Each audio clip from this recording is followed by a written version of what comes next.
Assalamualaikum warahmatullahi wabarakatuh. Perkenalkan, nama saya Abdurrahman Basit. Saya dari kelas 12 otomasi 1. Di sini saya akan menjelaskan bagaimana cara lulus sertifikasi pada resume yang kemarin atau yang tadi. Yang pertama, hal-hal yang harus diperhatikan yaitu ada sikap. Di sini sikap yang dimaksud adalah bagaimana sikap kita pada saat melaksanakan sertifikasi. Yang kedua ada pengetahuan. Pengetahuan di sini ialah maksudnya pengetahuan kita tuh udah sampai mana sih untuk mengerjakan sertifikasi, apakah masih layak atau belum. Lalu yang ketiga itu mental. Di sini mental bisa dibilang sangat penting karena apabila mental kita belum siap, maka kita akan bekerja secara amburadul atau acak-acakan. Maka di sini kita harus mempersiapkan mental kita. Dan aspek sikap seperti sebelumnya yang saya bilang, aspek sikap di sini yang pertama ada jujur, yang kedua ada mandiri, bertanggung jawab, sopan santun, dan problem solving. Di sini problem solving di sini maksudnya ialah mampu menyelesaikan masalah.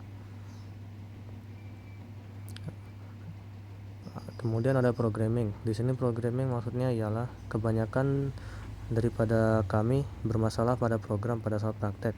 Nah, karena bermasalah pada program, maka di sini ada beberapa saran yang telah diberikan. Yang pertama yaitu try dan error. Di sini try dan error maksudnya ialah mencoba atau gagal. Ya, intinya maksudnya di sini kita harus banyak latihan. Lalu yang kedua ada teknik memprogram untuk I/O komponen. Di sini untuk programming sebetulnya ada teknik memprogramnya seperti interlock untuk mempermudah, kemudian ada ini memprogram input komponennya dulu baru outputnya biar nanti pada saat troubleshooting tidak pusing kitanya. Kemudian yang ketiga ada pahami soal. Di sini kita harus memahami soal yang telah diberikan.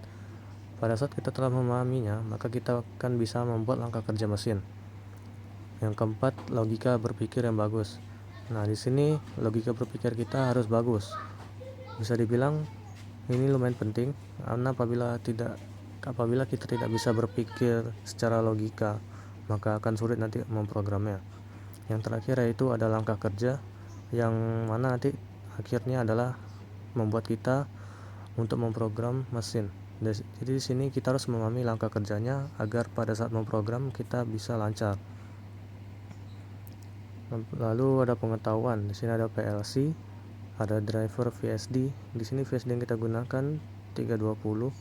Lalu ada output komponen, motor, silinder, lampu indikator. Kemudian ada input komponen, ada saklar dan sensor. Lalu yang terakhir ada HMI. Lalu untuk lanjut pengetahuan, memahami spesifikasi peralatan dari nameplate ataupun manual book. Yang kedua, tipe atau jenisnya. Yang ketiga adalah cara kerjanya bagaimana. Kemudian yang keempat, cara merangkai atau wiring diagram I/O komponen dan power supply. Yang kelima ada komunikasi data. Di sini kita bisa menggunakan kabel USB untuk komunikasi data dari PLC ke laptop. Lalu menggunakan kabel RJ45 komunikasi data dari laptop ke HMI dengan cara mentransfer IP address.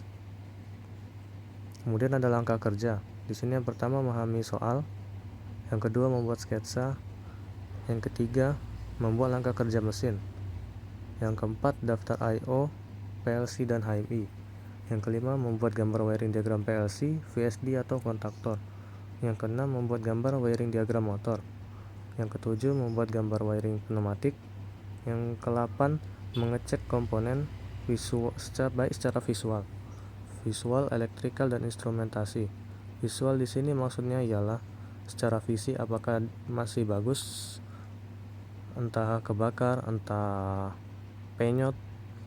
Untuk secara elektrikal ialah kita tes menggunakan tegangan listrik. Untuk secara instrumentasi di sini kita hampir mirip ke elektrikal. Kemudian nomor 9 merakit wiring di komponen. Yang ke-10 memprogram PLC dan HMI.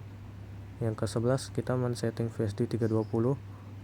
Dan yang terakhir yaitu menyambungkan kabel komunikasi. Mungkin sekian dari saya, kurang lebihnya saya mohon maaf. Wassalamualaikum warahmatullahi wabarakatuh.